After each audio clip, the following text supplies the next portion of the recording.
Welcome, babes. It's your girl Sunshine here on the Rip the Mic Show, and today's guest is Hooperjames.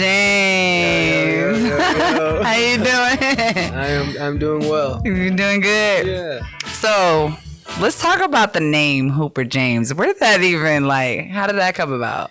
Oh, it's my real name. Your name is really Hooper? Yeah. James? Yeah. That is so fucking awesome. You got some dope ass fucking parents. Yeah, I joke with people. They're like, where'd that name come from? Yeah, I was like, yeah, my parents were drunk. What's the real backstory on it though? Hooper has been a name in the family, like generation to generation. I'm from Massachusetts. Okay. There's a small town in Massachusetts called Marblehead, Massachusetts. In Marblehead, Massachusetts, there's a Hooper Street. And on Hooper Street, there's a King Hooper mansion. So the King Hooper mansion, King Hooper lived there. And he was like a famous ship merchant in the town at the time. Okay. He was really well respected and referred to as the king. So I got king's blood. I know that's right. Ooh, I love it. So you say you're from Massachusetts. What's that like? What was the childhood living there? I mean, I grew up like childhood kid, normal fun, hanging out with friends, running around the streets, and not like the streets, but like literally just outside Playing, on the pavement. yeah. You know what I mean? Yeah, hitting that pavement. Yeah. Yeah. So nothing crazy. Okay. Yeah. You had a nice upbringing. Yeah, I'm blessed for everything. I mean, there's definitely trials and tribulations and, a certain struggle that comes with everyone's story. Yeah. But I'm grateful for it all. Okay. So what's your trials and tribulations?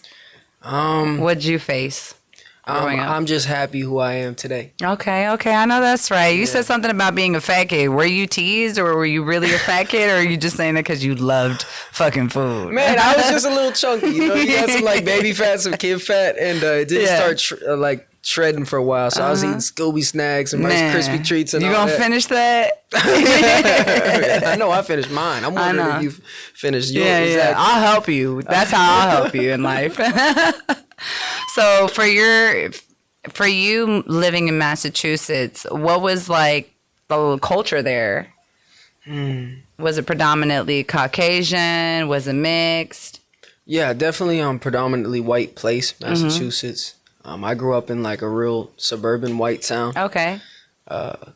And, there's a certain culture of different people. There's the black culture, there's white culture, there's Mexican culture, South American culture.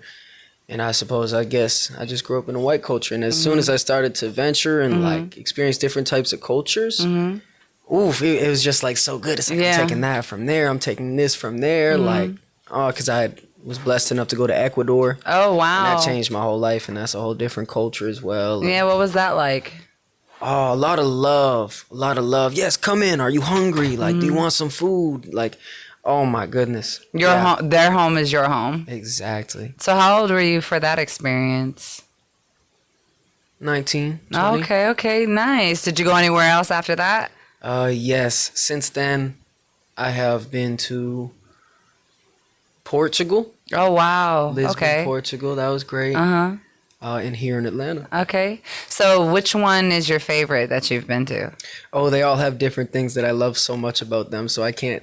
You don't have a favorite. You just like them all equally. Yes, okay, yes. Dope. So what was the change like when you moved here? Did you just move here on your own or your whole family?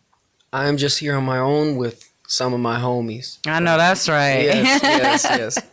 So what was that like as a change? Because you said Massachusetts is predominantly Caucasian. So what was that like coming here and to a more diverse cultural background? Yeah, for sure.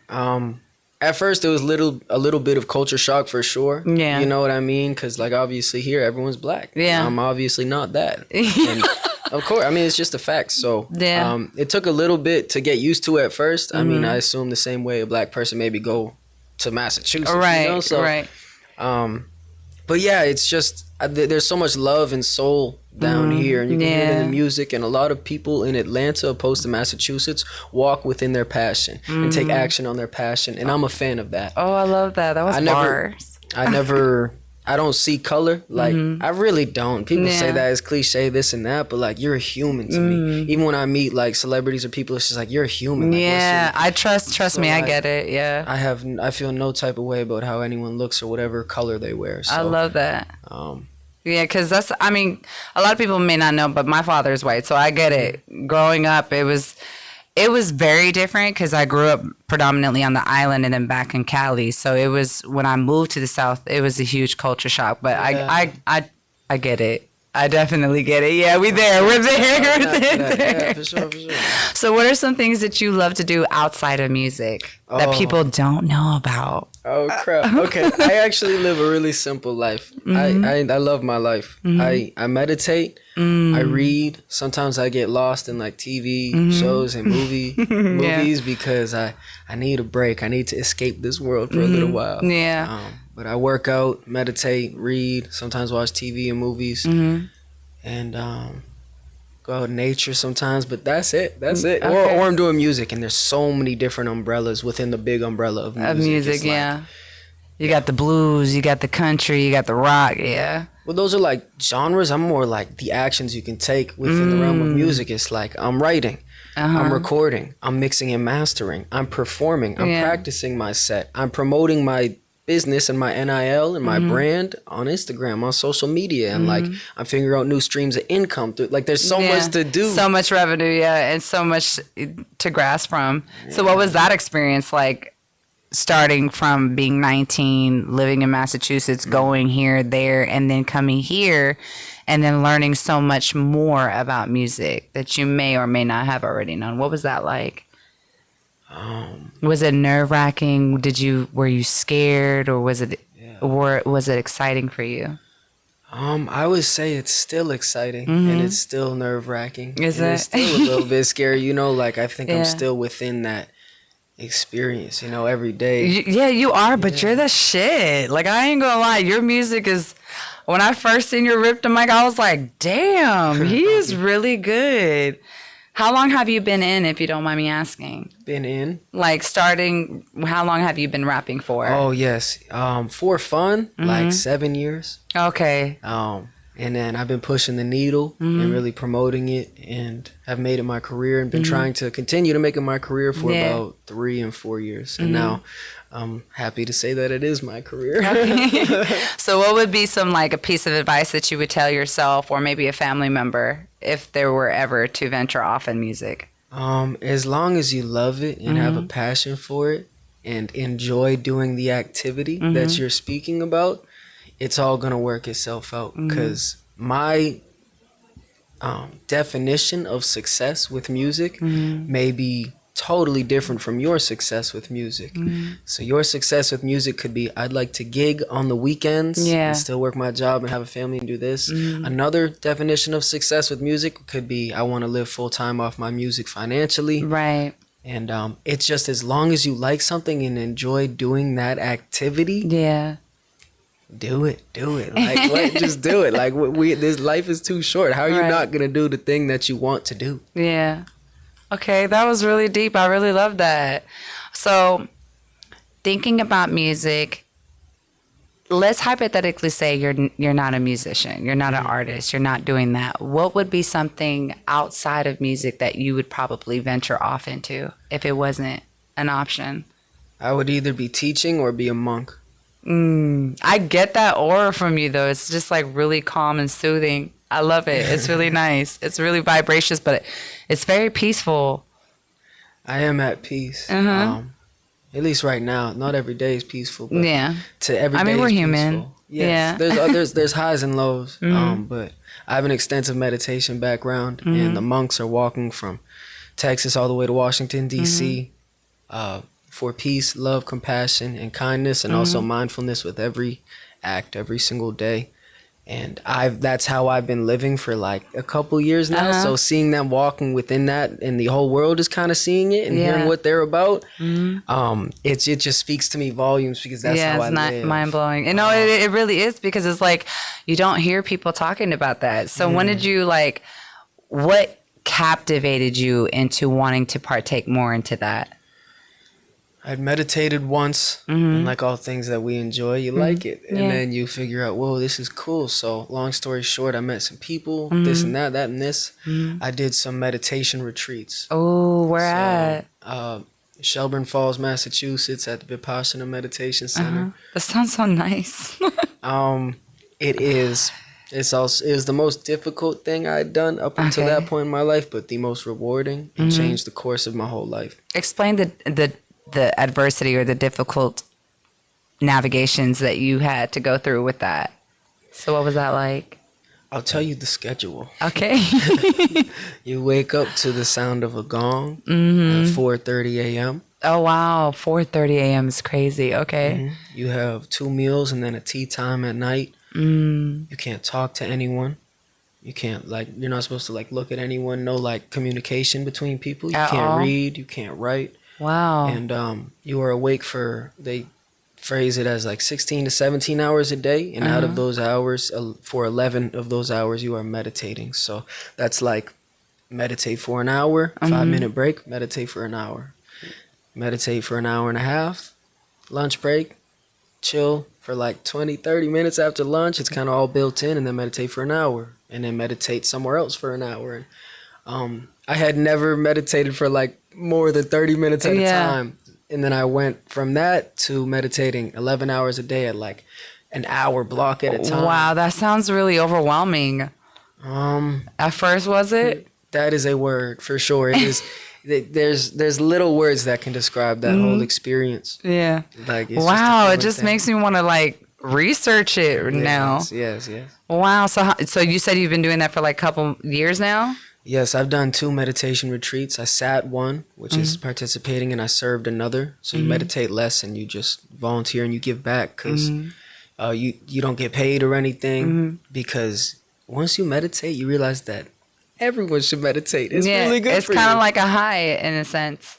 It's beyond. Yeah. That. I suppose that's a word that could describe it. An adrenaline rush. I don't know about adrenaline rush. But you feel it. So yes. What was the question? So what would you advise? Would you advise people to tap it more into meditation? Absolutely. By the time I leave this planet, education systems will have mindfulness in their daily routines. What makes you say that? Because that's what the world needs. That's what people need. That's deep. No, for real, because it's just being around you, it seems like you're just so peaceful, right? Like I was saying earlier. But it seems like you know how to, what's the word?